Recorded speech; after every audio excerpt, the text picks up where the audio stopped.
My name is Serenity, and I'm 29 years old. What happens when the family who never had time for you suddenly demands you drop everything to help them? That was the question I faced last month when my father called after barely speaking to me for years.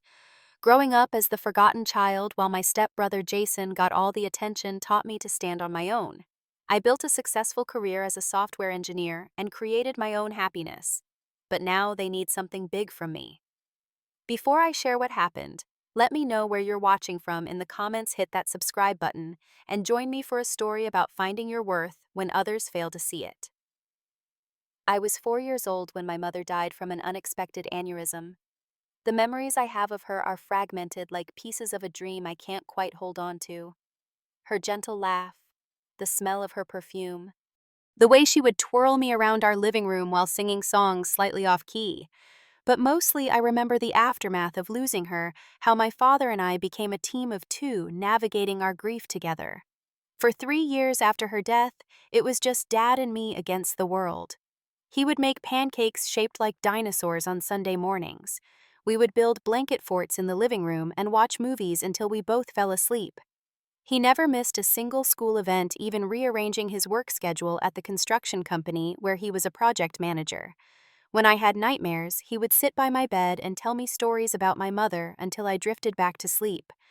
Even at that young age, I showed an aptitude for anything related to computers. Dad noticed this and saved up to buy me my first laptop when I was 6.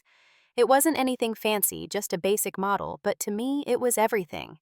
I would spend hours figuring out how it worked, asking endless questions that Dad would patiently try to answer or help me look up. "You got your mother's brains," he would say proudly. "She was always the smart one." I thrived in school, particularly in math and science. My first grade teacher, Mrs. Patterson, called my father in for a conference just to tell him that she believed I was gifted and should be placed in advanced programs. Dad beamed with pride that day, taking me for ice cream afterward and calling our relatives to share the news. Life wasn't perfect, but we had found our rhythm in the aftermath of loss. Dad dated occasionally, but nothing serious. He always made it clear that I was his priority. "It's you and me, Serenity," he would say. "Team Clark forever." That was our last name, and I wore it proudly like a badge of our unbreakable bond. Everything changed when I was 7 and Dad met Diane at our neighborhood 4th of July barbecue. She lived a few streets over with her 6-year-old son, Jason. They had recently moved to our area after her divorce was finalized. Diane had honey blonde hair, a warm smile, and a contagious laugh that seemed to light up something in my father that had been dormant since Mom died. In the beginning, Diane made a genuine effort with me. She would ask about my interests, sit with me while I showed her simple programs. I had figured out how to write, and even arranged for us to have girls' days where we would get ice cream and go to the park. Jason seemed sweet too, if a bit rowdy compared to my quieter nature. He loved sports and video games and had an infectious energy that made my dad laugh. The relationship moved quickly. Within 2 months, Diane and Jason were regular fixtures at our house. By Christmas, Dad was talking about marriage. I remember feeling conflicted, happy to see my father smiling again, but worried about what would happen to our team of two. "Do you like Diane?" Dad asked me one night as he tucked me into bed. "She's nice," I answered carefully. "And Jason is okay too." "I'm thinking about asking her to marry me," he said, studying my reaction. "How would you feel about that? About having a mom again and a brother?" I wanted my dad to be happy, and I was too young to articulate the anxiety bubbling beneath my simple response. "If you want to marry her, that's okay." Dad kissed my forehead. "You'll always be my special girl, Serenity. This won't change that." He proposed on Valentine's Day, and they were married by early summer, just 8 months after they first met. Everything moved in fast forward. We sold our house and moved into a larger one in a different school district. I had to say goodbye to my friends and teachers. My familiar surroundings were replaced by a new bedroom with walls that Diane had painted purple without asking what color I might have wanted.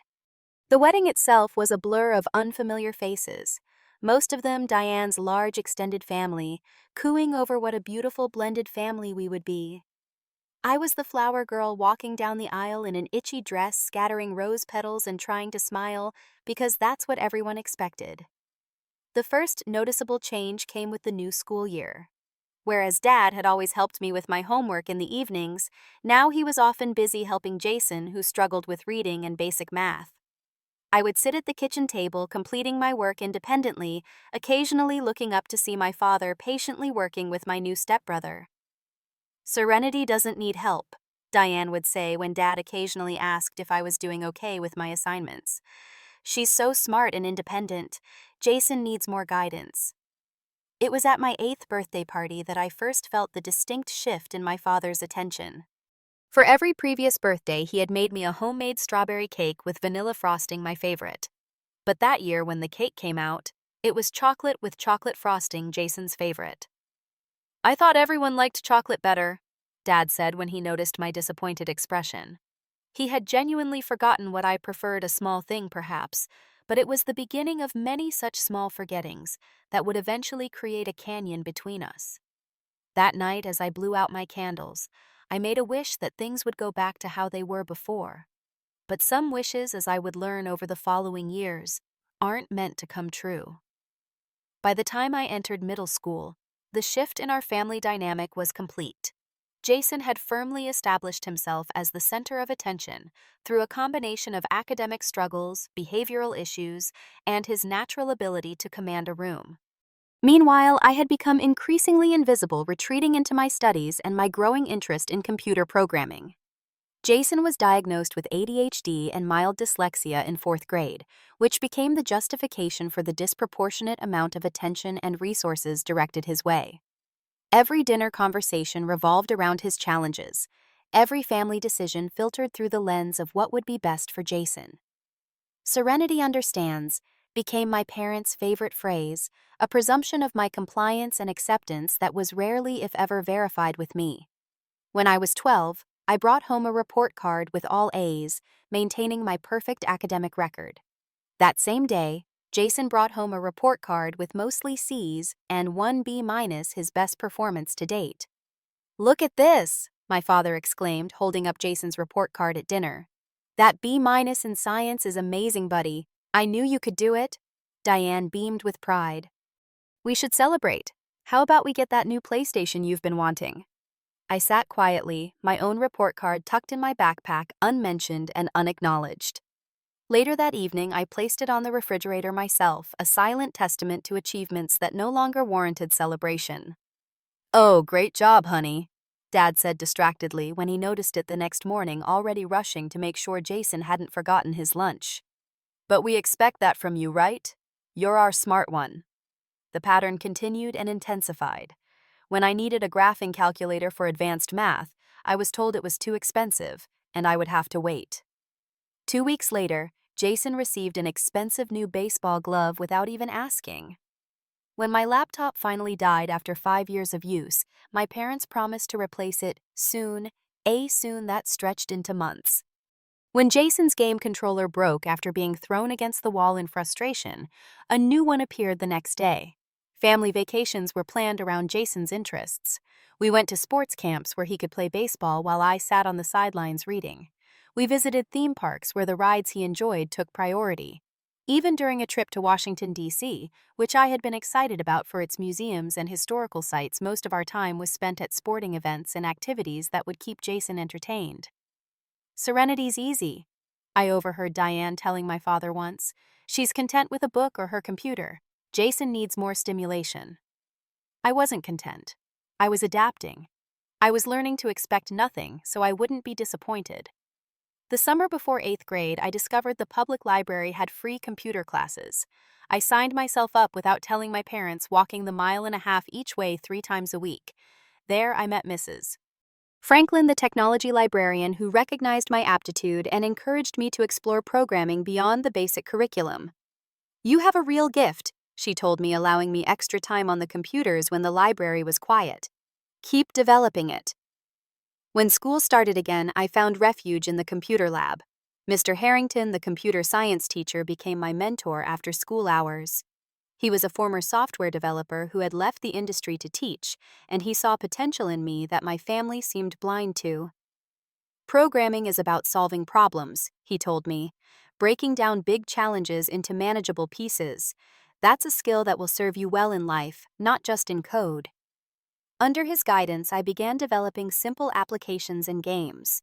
The computer lab became my sanctuary, a place where my abilities were recognized and valued. I would stay until the janitor kicked me out, then walk home to a house where my presence was barely noticed. When I was 14, Mr. Harrington encouraged me to enter the state coding competition. I spent months working on my project, a program that helped track and organize community service opportunities for students. I worked on it after school on weekends whenever I could find time. The day of the competition fell on the same Saturday as one of Jason's baseball games. I didn't even bother asking my parents to come, simply informing them I would be taking the bus to the state university where the event was being held. "That's nice, honey," Dad said, focused on loading Jason's equipment into the car. "Good luck with your computer thing." I won first place. The judges were impressed not just with the functionality of my program, but with its potential real-world applications. A representative from a technology company gave me his card and told me to keep in touch for future internship opportunities. It was the first time I felt truly seen and valued for my abilities. When I arrived home that evening, clutching my trophy and certificate, the house was empty. I sat on the porch steps for an hour before the family car pulled into the driveway. Jason was animated, recounting every play of his game while Dad and Diane listened attentively. "Oh, you're back?" Diane noticed me as they approached the house. "How was your contest?" I held up my trophy wordlessly. "You won," Dad asked, seeming genuinely surprised. "That's great, Serenity. What was the competition again?" During the car ride home from Jason's game, they had not once mentioned or wondered how I had done. The question about what the competition was for proved they hadn't really been listening when I told them about it over the past months. That night, I placed my trophy on my desk and made a silent promise to myself. I would build my own future, one where my achievements wouldn't need validation from people who couldn't see my worth. I would create a life where I was visible, valued, and respected. It was a turning point, though, not one my family would notice. The quiet, accommodating Serenity began to fade away, replaced by a young woman with determination burning beneath her silent exterior. I stopped waiting for attention that wouldn't come and started planning my escape. The college application process was a solitary journey for me. While friends talked about campus visits with their parents and family discussions about major choices, I researched schools alone, focusing on their computer science programs and scholarship opportunities. My guidance counselor, Mrs. Winters, became my greatest ally, helping me navigate the complex web of applications, essays, and financial aid forms. "Have you talked to your parents about college options?" she asked during one of our meetings. "They're busy with Jason's high school transition," I replied simply. "He's struggling with the increased workload." Mrs. Winters gave me a look of understanding that required no further explanation. She had seen enough of my academic journey to recognize the pattern. By December of my senior year, I had applied to 15 universities, carefully selected for their strong tech programs and financial aid packages.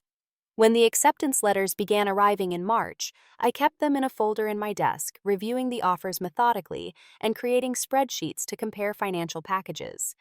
The acceptance from Caltech came with a substantial merit scholarship that would cover most of my tuition. It was my top choice with its world-renowned computer science program and connections to the tech industry. When I finally shared the news at dinner, I tried to contain my excitement, already anticipating the subdued response. "California." My father frowned. "That's all the way across the country." "The scholarship covers most of the tuition," I explained. "And I can work part-time for living expenses." "Well, if that's what you want," he said with a shrug. "You've always been independent." The conversation quickly shifted to Jason's recent acceptance to the local community college, an achievement that warranted champagne and congratulatory phone calls to relatives. His struggles in high school had been well documented at our dinner table for years, so his acceptance, despite his mediocre grades, was treated as a triumph against adversity. "We're so proud of you, Jason," Diane gushed. "You've worked so hard to overcome your challenges." I excused myself from the table, returning to my room to email my acceptance to Caltech. The contrast couldn't have been clearer, yet it was exactly what I had come to expect. High school graduation day arrived with the usual focus on Jason, despite the fact that it was my ceremony, not his. He had gotten into trouble the week before, caught skipping classes, and was serving detention that morning. My parents spent the hours before my graduation arguing with the principal about whether this would affect his own graduation the following year. We arrived at the ceremony with barely enough time for me to get into position with my class. As valedictorian, I delivered a speech about looking forward while honoring the past that I had practiced for weeks. From the stage, I could see my father checking his watch repeatedly. The family celebration afterward was cut short when Jason called needing a ride home from a friend's house. "We should go get him," Dad said, already standing up from our table at the restaurant. "Serenity, do you mind if we wrap this up? We can continue celebrating at home." We never did. By the time we picked up Jason and returned home, the focus had shifted entirely to his latest drama involving a disagreement with his friend's parents. My graduation gifts, a modest check, and a new suitcase for college sat unopened on the kitchen counter until the next morning. 2 months later, I boarded a plane to California alone. My parents had offered to drive me to the airport, but at the last minute, Jason had a scrimmage game for community college baseball that they didn't want to miss. "You understand, right?" Dad asked over the phone. "It's an important opportunity for him to make an impression on the coach." "I understand," I replied, and I truly did. I understood exactly where I stood. Arriving at Caltech was both terrifying and exhilarating. For the first time, I was completely on my own, responsible for every aspect of my life, without even the minimal safety net my family had provided. My roommate Zoe was a physics major from Seattle, with a loud laugh and an infectious enthusiasm for science that immediately put me at ease. "Your parents didn't come with you?" she asked as we unpacked our shared dorm room. "They had other obligations," I said, the practiced explanation rolling off my tongue. Financial reality set in quickly. While my scholarship covered tuition, the cost of books, supplies, and living expenses in Pasadena exceeded the modest savings I had accumulated from summer jobs. Within weeks, I had secured a position at the campus IT help desk and picked up tutoring jobs on the side. Between classes, work, and studying, I barely had time to notice how infrequently my family called. When they did, the conversations followed a predictable pattern: brief questions about my classes, followed by lengthy updates about Jason's baseball team, or his latest girlfriend drama, or how challenging his intro to business class was proving to be. "We're so worried about him," Diane would say. "He's thinking about dropping his English class. The reading load is just too much with baseball practice." I would listen, offer appropriate sympathetic noises, and change the subject to my upcoming exams or projects. Their responses were invariably distracted, the interest performative at best. But something unexpected happened that first year away from home. I made friends, real friends who sought out my company and valued my opinions. My programming skills earned respect from professors and peers alike. Professor Williams, who taught my advanced algorithms class, took a particular interest in my work and recommended me for a prestigious summer internship at a tech firm in Silicon Valley. "You have exceptional talent, Serenity," she told me, "but more importantly, you have the drive and work ethic to match it. That's a rare combination." I spent that first summer in California at the internship rather than returning home. The stipend covered summer housing, and the experience was invaluable. I called my parents to tell them about the opportunity. "That's nice," Dad said distractedly. "Listen, can I call you back? We're at the hospital with Jason. He sprained his ankle during practice." The call back never came. I sent a text the next day asking how Jason was doing, received a brief reply that he was fine, and that was the extent of our communication for the next month. The pattern continued through my college years. I excelled academically, built a network of friends and mentors, and secured increasingly prestigious internships each summer. My family became more and more distant, our interactions limited to holiday phone calls and the occasional text message. During my junior year, I began dating Thomas, a computer engineering major with kind eyes and a quiet confidence that I found compelling. He came from a close-knit family who quickly folded me into their holiday celebrations and Sunday dinners when I couldn't return home for breaks. "I don't understand your parents," Thomas said after witnessing one of my brief, one-sided phone conversations with my father. "Do they have any idea how amazing you are?" I shrugged, the hurt long since calcified into acceptance. "They have their hands full with Jason. He's always been their priority." When senior year arrived, I had already secured a job offer from Innovatech, a cutting-edge software company in San Francisco, with a starting salary that made my eyes widen when I saw the offer letter. I would be working on their artificial intelligence team, developing algorithms for their new generation of smart home technology. My college graduation ceremony came and went without my family present. Jason had gotten into trouble again this time for drunk driving, and my parents were dealing with the legal aftermath. They sent a congratulatory text and a gift card to a department store. Thomas's parents attended instead, cheering loudly when I crossed the stage to receive my degree with highest honors. That evening, as we celebrated with friends, I realized that family isn't always determined by blood. Sometimes it's the people who show up who see you clearly, who celebrate your victories and support you through defeats. I had built a new family for myself, one that valued me for exactly who I was. As I prepared to start my new life in San Francisco, I felt a complex mixture of sadness for what I had never had with my biological family and gratitude for the chosen family that had filled that void. San Francisco embraced me with its fog-shrouded hills and vibrant tech culture. Starting at Innovatech was intimidating, the imposter syndrome hitting hard, as I found myself surrounded by brilliant minds from top universities across the world. But the skills I had developed through years of self-teaching and formal education served me well, and I quickly established myself as a valuable team member. The first year was a steep learning curve.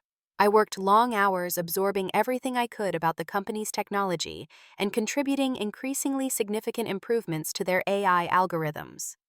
My immediate supervisor, Naomi, became another important mentor, guiding me through both technical challenges and office politics. "You have a unique perspective," she told me during my first performance review. "You approach problems differently than most of your colleagues. Don't lose that." By the end of my second year, I had been promoted to senior developer, one of the youngest in the company's history to reach that level. The promotion came with a substantial salary increase that allowed me to put a down payment on a small but charming condo in the Mission District, a milestone that filled me with a profound sense of accomplishment. I called my father to share the news about both the promotion and the condo. "That's wonderful, sweetheart," he said, sounding genuinely pleased for a moment before inevitably shifting the conversation. "Jason's been having a rough time lately. He lost another job last week. The manager just didn't understand his needs." This had become a familiar refrain. In the years since I had moved to California, Jason had attended community college sporadically, never completing more than a semester at a time before dropping out. He had cycled through numerous minimum wage jobs, never lasting more than a few months at any of them. From what I gathered during our infrequent communications, he was still living at home with my parents, continuing to support him financially and emotionally well into his 20s.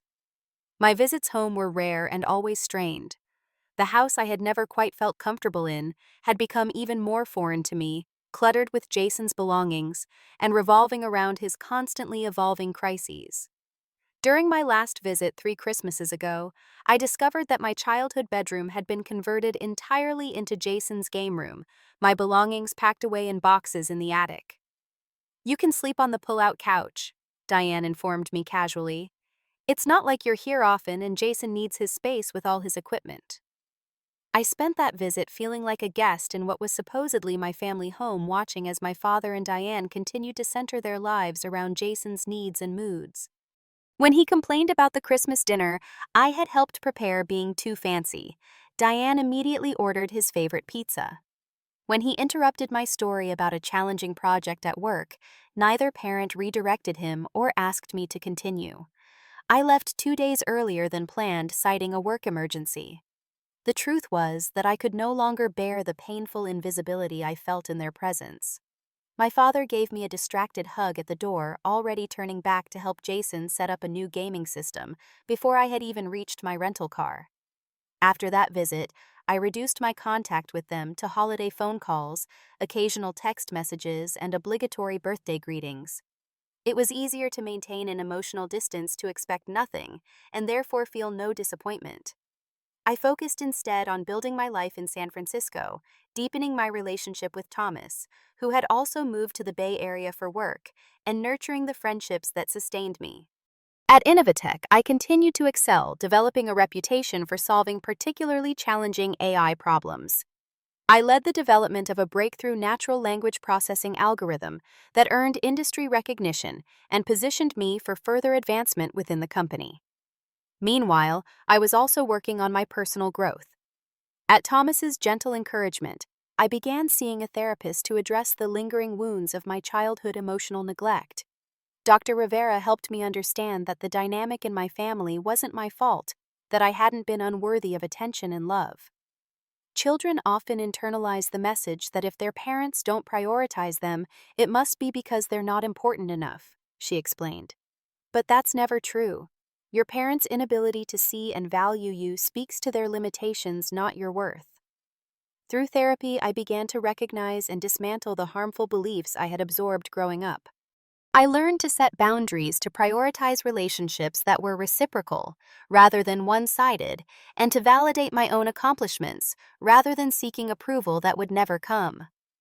Thomas was my rock through this healing process. His steady presence and unwavering support showed me what healthy love looked like.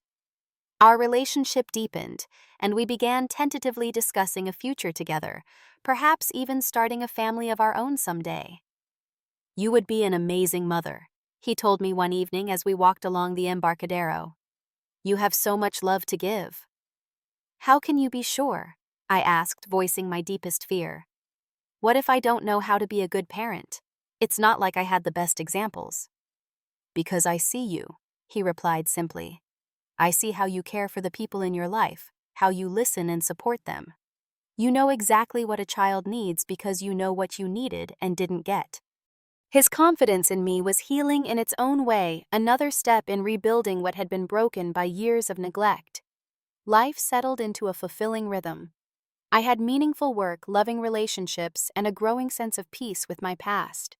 I had created the visibility for myself that my family had failed to provide, surrounding myself with people who saw me clearly and valued what they saw. Then, after nearly 6 months of no contact beyond a brief text exchange at Christmas, my father called.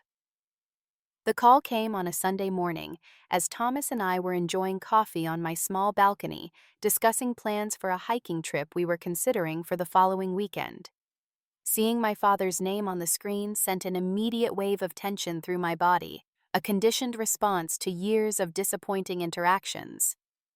"It's Dad," I said to Thomas, my finger hovering over the accept button. "You don't have to answer if you don't want to," he reminded me gently. But a lifetime of programming is hard to overcome. I accepted the call, putting it on speaker out of habit since Thomas already knew all my family dynamics. "Serenity." My father's voice sounded strained in a way I hadn't heard before. "I need to talk to you about something important." "Is everything okay?" I asked, immediately slipping into the familiar role of accommodating whatever crisis was unfolding. "It's Jason," he said, and of course it was. "He's been diagnosed with a rare autoimmune condition. The doctors say he'll need specialized treatment for at least the next year." A complex surge of emotions washed over me. Concern for Jason's health certainly, as despite everything I didn't wish him ill. But also the weary recognition that once again a conversation with my father centered entirely around my stepbrother. "I'm sorry to hear that," I said sincerely. "What's the prognosis?" "They say with proper treatment he should recover, but it's going to be a long road. The treatments are intense. He'll need a lot of care and support." I could hear the exhaustion in my father's voice, and despite years of hurt, I felt a pang of sympathy for him. "That sounds really challenging. How are you and Diane holding up?" "That's actually why I'm calling," he continued. "We've been struggling financially for a while now. Jason's been between jobs, as you know, and my retirement savings isn't going as far as we had hoped. Diane had to cut back her hours at work to take him to appointments." I had a sinking feeling about where this conversation was heading, but I remained silent, waiting for him to continue. "The treatment is expensive, even with insurance, and he's going to need round-the-clock care for a while." My father paused, then finally got to the point. "We need your help, Serenity." "Of course," I replied automatically. "I can contribute financially. My job pays well and I've been saving. I can help with the medical bills." There was an uncomfortable silence on the other end of the line. That's very generous, but we need more than just money. We need you to come home. Come home, I repeated, confused. For a visit. No, my father said. We need you to take a leave of absence from your job and come stay with us for a while. Diane and I can't manage the care he needs on our own, and we can't afford to hire professional help. I sat in stunned silence, trying to process what he was asking. Thomas's expression darkened as he realized what was being proposed. Dad, I can't just leave my job for an extended period. I have responsibilities here, projects I'm leading. I'm actually up for another promotion next month. It's family serenity, he said, as if that single word erased all other considerations. Jason needs us all to pull together right now. How long are we talking about? I asked, still trying to wrap my mind around the request. At least 6 months, possibly longer, he replied.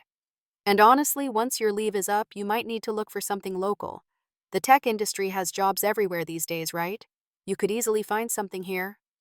The casual way he suggested I abandon the career I had built, the life I had created for myself, left me speechless.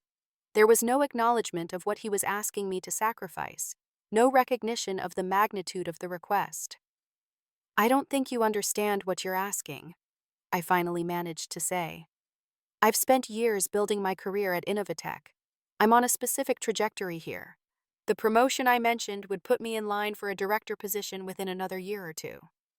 It's just a job, Serenity, he said dismissively. Family comes first.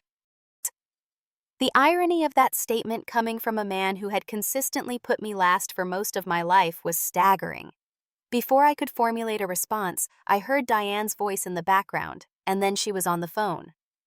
Serenity, she said, her tone carrying the familiar note of martyrdom I remembered from childhood.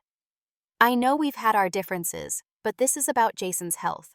He's really suffering, and we're at our wits' end trying to care for him while managing everything else. I understand it's difficult, I replied, struggling to keep my voice even. I'm happy to help financially, and I could probably take a week or two of vacation time to come help set up care systems for him. A week or two? Diane's voice rose with indignation. That's all your brother is worth to you after all we've done for you. The question hung in the air, so laden with unacknowledged history that I couldn't immediately respond. Thomas reached over and squeezed my hand, a silent gesture of support. I need some time to think about this, I said finally. This is a major decision that affects my whole life. I can't just give you an answer right now. We need to know soon, my father pressed. Jason's first round of treatment starts next week, and we need to make arrangements. I'll call you tomorrow, I promised, needing to end the conversation before I said something I couldn't take back. I need to process this and look into what options I might have with my job. After hanging up, I sat in silence for several minutes, trying to sort through the whirlwind of emotions the call had triggered. Thomas waited patiently, giving me the space to think. They have no idea what they're asking, I finally said, my voice barely above a whisper. No concept of what my career means to me, what I've built here. To them, it's just a job I can easily replace a minor inconvenience to set aside for Jason. It's beyond inappropriate, Thomas agreed, his usual calm demeanor giving way to visible anger. They're asking you to derail your entire life after years of putting his needs before yours. It's not fair, and it's not right. That night, I barely slept, my mind racing with conflicted thoughts. Part of me, the child who had always sought parental approval, whispered that maybe if I made this sacrifice, they would finally see me, finally value me. Another part, the strong, independent woman I had become, raged at the audacity of the request, at the continued blindness to my worth and needs. By morning, I was exhausted, but clear-eyed. This moment represented a crossroads, not just in terms of my immediate decision, but in how I would allow my family to treat me for the rest of my life.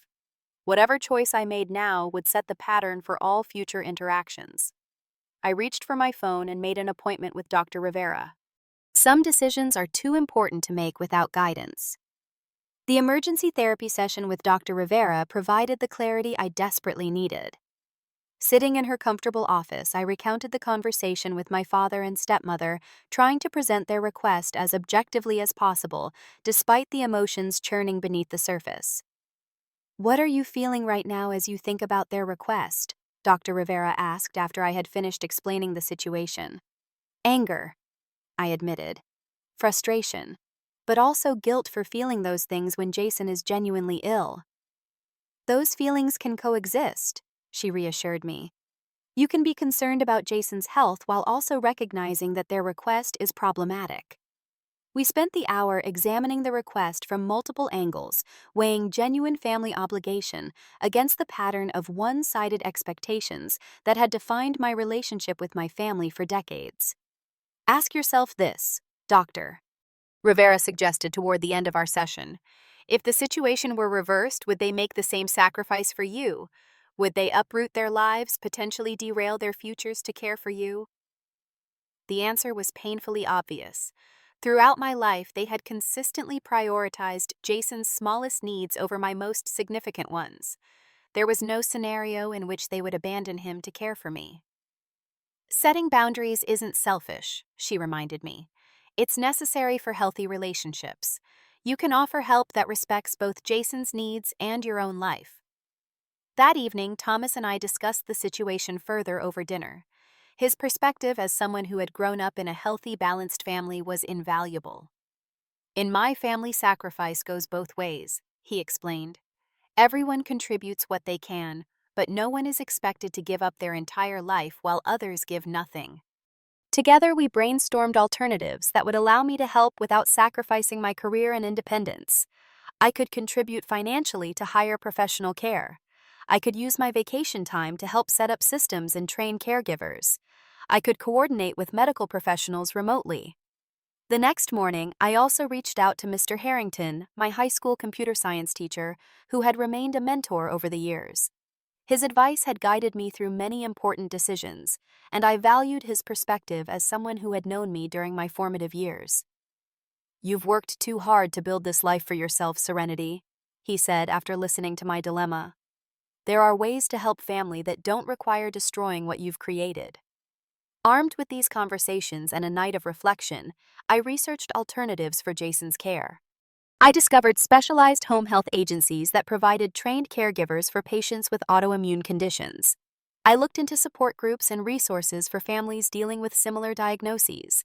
I compiled information about financial assistance programs and charity organizations that might help with medical expenses. By the time I called my father back, I had a comprehensive counter-proposal ready. My hands were shaking slightly as I dialed, but my resolve was firm. "I've given your request a lot of thought," I began when he answered. "I want to help Jason, but I can't sacrifice my career and the life I've built here." "Serenity."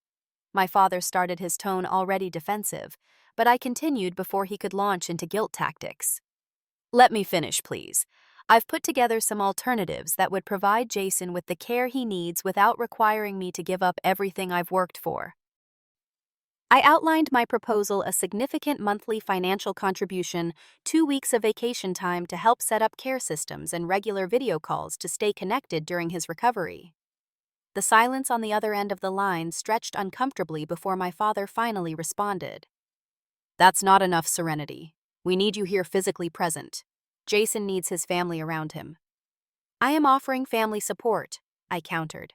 "I'm offering what I can give without destroying my own life in the process." "It's just a job," he repeated, his voice rising in frustration. "You can get another job anywhere. This is your brother we're talking about." "Stepbrother," I corrected automatically, then immediately regretted the distinction. "And it's not just a job, Dad. It's my career, my future. I've spent years building it. Would you ask Jason to give up something equally important to him?" "That's different," he insisted. "Jason has his health challenges. He's always needed extra support." "And I've always needed to be seen and valued," I replied, the words escaping before I could filter them. "But that hasn't happened, has it?" I heard Diane in the background again, and then her voice came clearly through the phone. "How can you be so selfish after everything we've done for you?" Something inside me snapped at those words. Years of suppressed hurt and resentment came flooding to the surface. "What exactly have you done for me, Diane?" I asked, my voice eerily calm, despite the storm of emotions within. What has either of you done for me in the last 20 years that wasn't the absolute minimum parental obligation? When have my needs ever come before Jason's even once? That's not fair, my father interjected. We've always treated you both equally. The absurdity of that statement broke the last restraint on my emotions. Equally? Are you serious right now? Let me remind you of a few things. And then it all came pouring out, a catalog of inequities I had stored away over the years. The missed academic achievements while they attended Jason's sporting events. The broken computer that took months to replace while Jason received new gaming equipment immediately. The college graduation they skipped because of Jason's latest crisis. The bedroom converted to his game room without even consulting me. Every single milestone in my life has been overshadowed by whatever was happening with Jason at the moment. I continued, my voice shaking with the force of long-suppressed truth. I built my entire career, my entire life without your support or even your interest. And now you want me to sacrifice all of that because once again Jason's needs trump everything else. My father's stunned silence spoke volumes. When he finally responded, his voice was subdued. We've done the best we could as parents. Jason needed more attention because of his challenges. And what about what I needed? I asked quietly. Did you ever even ask? You were always so independent, so self-sufficient. He said, the justification sounding hollow even to him, I suspected. You never seemed to need us the way Jason did. I learned to be self-sufficient because I had no choice, I replied. I stopped showing need because it was never met. That doesn't mean the need wasn't there. Diane's voice cut in sharp with defensive anger. So you're just going to abandon your brother when he needs you most? What kind of person does that make you? I'm not abandoning him. I'm offering substantial help within boundaries that protect my own well-being. What kind of parents are you that you can't see the difference? The question hung in the air between us, unanswerable in its stark truth. I love you, Dad, I said, finally softening my tone. And I care about Jason's health. But I won't set myself on fire to keep you warm, not anymore. My offer stands financial help, 2 weeks of in-person assistance and regular check-ins. That's what I can give without sacrificing myself. That's your final answer? He asked, disappointment heavy in his voice. Yes, I said firmly. I've spent my entire life being the one who bends, who accommodates, who gives up what she needs. I won't do it anymore. Not even for this. The call ended shortly after with no resolution but a clear establishment of my boundaries. I felt simultaneously drained and lightened, as if a weight I had carried for decades had finally been set down. Thomas found me on the balcony an hour later, staring out at the city lights beginning to twinkle in the dusk. How did it go? He asked, joining me at the railing. I said no, I replied simply. I offered what I could reasonably give, but I refused to sacrifice my entire life. He slipped an arm around my shoulders, pulling me close. I'm proud of you. That couldn't have been easy. It wasn't, I admitted. Part of me still feels guilty, still questions if I'm being selfish. You're not, he assured me. You're finally treating yourself with the same consideration you've always shown others. That's not selfishness. That's health. As the night settled around us, I realized that for the first time in my relationship with my family, I had chosen myself. Not out of spite or retribution, but out of the simple recognition that my life, my dreams, and my well-being mattered just as much as anyone else's. It was a painful clarity, but a necessary one. And despite the unresolved tension with my family, I felt a profound sense of peace in knowing that I had finally stood my ground. The immediate aftermath of my boundary-setting phone call was a mixture of emotions. Guilt and doubt would occasionally surge, particularly at night when my defenses were down. But underneath those familiar feelings was a new sensation: relief. The relief of finally speaking my truth after decades of silence. The relief of refusing to perpetuate unhealthy patterns. The relief of valuing myself enough to say no to unreasonable expectations. Thomas was my anchor during this turbulent time, reminding me of the legitimacy of my feelings and decisions when doubt crept in. My friends, many of whom had witnessed the one-sided nature of my family relationships over the years, offered similar validation and support. You've spent your entire adult life making your own way. my friend Zoe reminded me over lunch. They can't suddenly decide you owe them everything when they've given you so little. At work, life continued its forward momentum. The promotion I had mentioned to my father came through recognizing my contributions to the company's AI initiatives and placing me in a senior leadership position. The timing felt significant, a validation of the choice I had made to protect my career. 3 weeks passed with no contact from my family. Then on a Tuesday evening as I was leaving the office, I received a text from my father. It was brief and coolly formal, informing me that Jason had been accepted into a specialized treatment program and asking if my offer of financial assistance was still open. I responded immediately, reaffirming my commitment to help financially and offering again to take vacation time to help with transitions or setup. The reply was a simple, "Thank you, we'll send details." No acknowledgement of our previous conversation, no apology for the expectations or the years of imbalance, but also no further pressure to abandon my life in California. Following through on my promise, I arranged for a significant monthly transfer to their account to help cover Jason's medical expenses, not covered by insurance. I also researched the treatment program Jason had entered and sent information about supplementary support services they might find helpful. My therapist, Dr. Rivera, helped me navigate this new phase of my relationship with my family. "You're establishing a new normal," she explained. "One based on mutual respect rather than one-sided sacrifice. It will take time for them to adjust to these boundaries." 2 months into this new arrangement, I received an unexpected email from Jason himself. It was the first direct communication we had had in years, our interactions typically mediated through our parents. "Serenity," he wrote. "I wanted to thank you for helping with my treatment costs. Dad told me you've been contributing and it means a lot. This program is really good, and I think it's actually going to help me get better. The doctors here understand my condition in a way previous ones didn't." The email continued with details about his treatment more personal and direct than any conversation we had had since childhood. There was no mention of the request that I relocate, no guilt about my decision to maintain my life in California. Just gratitude and information. I responded with genuine warmth, sharing a few details about my work and life in San Francisco, asking questions about his treatment, and expressing hope for his recovery. It was a small exchange, but it felt like the first honest interaction between us as adults, untainted by the dynamics our parents had established. 4 months after my boundary-setting conversation with my parents, I received another unexpected call from my father. It was a Sunday again, but this time I answered with less apprehension, having established a new pattern in our limited interactions. "Serenity," he began, his voice carrying an unfamiliar note of hesitation. "I've been doing some thinking over these past months." I waited, unsure where the conversation was heading. "I owe you an apology." He continued, the words clearly difficult for him. "When you called us out about how we've treated you compared to Jason all these years, my first reaction was to get defensive. But the more I thought about it, the more I realized there was truth in what you said." It was perhaps the last thing I had expected to hear, and for a moment I was speechless. "I'm not saying we were bad parents," he qualified quickly.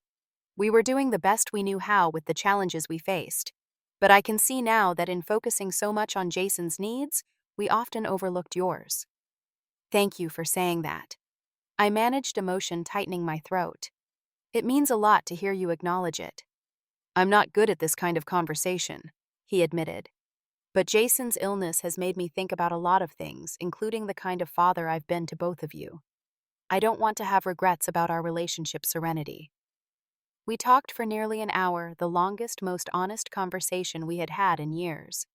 He shared updates about Jason's progress in the treatment program, but also asked genuinely interested questions about my work, my promotion, and my life with Thomas.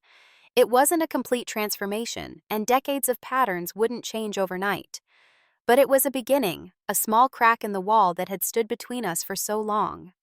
Over the following months, these small changes continued to unfold. My father called more regularly, and our conversations became more balanced. Diane remained somewhat distant, but even she made efforts to show interest in my life during our occasional interactions. Jason continued to improve under the specialized treatment, his health stabilizing in ways previous interventions had not achieved. Our direct communication increased, revealing a person I had never really known beneath the family dynamics that had defined our relationship. He had his own struggles and insecurities, his own journey to find his place in the world. "I always envied you growing up," he admitted during one of our video calls. "You always seemed to know exactly who you were and what you wanted. I felt like I was constantly falling short in comparison." The irony of his perception compared to my experience was striking, a reminder that family dynamics are complex and multifaceted, with each person experiencing the same household in profoundly different ways. 6 months after standing my ground, I finally took 2 weeks of vacation to visit home and see Jason's progress for myself. The visit was different from any before it. There was an awareness, unspoken but palpable, of the new boundaries I had established. My opinions were solicited and respected in family discussions. My accomplishments were acknowledged rather than glossed over. One evening during that visit, as Jason and I sat on the back porch while our parents prepared dinner, he turned to me with unexpected seriousness. "Thank you," he said quietly. "Not just for the financial help, but for standing up to Mom and Dad. It forced all of us to look at some hard truths about how this family works." "I didn't do it to hurt anyone," I replied, wanting him to understand. "I know." He nodded. "You did it because it was necessary. And honestly, it's been good for me too. I've been allowed to be the center of everything for too long, and it didn't do me any favors in the long run." His insight surprised me, revealing a level of self-awareness I hadn't expected. Perhaps his health crisis had prompted his own journey of reflection, just as my career crisis had prompted mine. Returning to San Francisco after that visit, I felt a subtle but significant shift in my relationship with my past. The neglect and invisibility I had experienced were still real, still part of my history, but they no longer defined me or controlled my present. I had built a life rich with meaning and connection. I had a career that challenged and fulfilled me, a partner who saw and valued me completely, and friends who had become family in the truest sense of the word. And now I was cautiously rebuilding a relationship with my biological family on healthier terms, one that respected my autonomy and worth. The journey wasn't over. There would still be difficult conversations, occasional backsliding into old patterns, moments of frustration on both sides. Healing family relationships is rarely linear or complete, but I had found something more important than perfect resolution. I had found my voice, my boundaries, and my worth independent of others' validation. In standing firm against sacrificing my hard-won life, I had not only protected my present but reclaimed my past and redirected my future. I had broken a generational pattern of unequal love and conditional worth, ensuring that if Thomas and I ever had children of our own, they would grow up knowing they were valued exactly as they were, not for what they could provide or how little they demanded. The greatest lesson in all of this wasn't about family dynamics, or even about standing up for myself. It was about the transformative power of self-worth. When I finally recognized my own value, everything changed, not just my actions, but how others responded to me. It's strange how sometimes the hardest moment in a relationship, the moment of necessary conflict and painful truth, can become the foundation for something healthier and more authentic. By refusing to continue playing my assigned role in our family drama, I had opened the possibility of writing a new story together, one where every character has equal importance and value. Have you ever had to set a difficult boundary with family? I'd love to hear your experiences in the comments below. Your story might help someone else find the courage to value themselves when others don't. Don't forget to like this video and subscribe to my channel for more stories about finding your strength in challenging situations. Remember, sometimes the most loving thing you can do, both for yourself and others, is to stand firmly in your truth. Thank you for listening, and I wish you courage on your own journey to self-worth.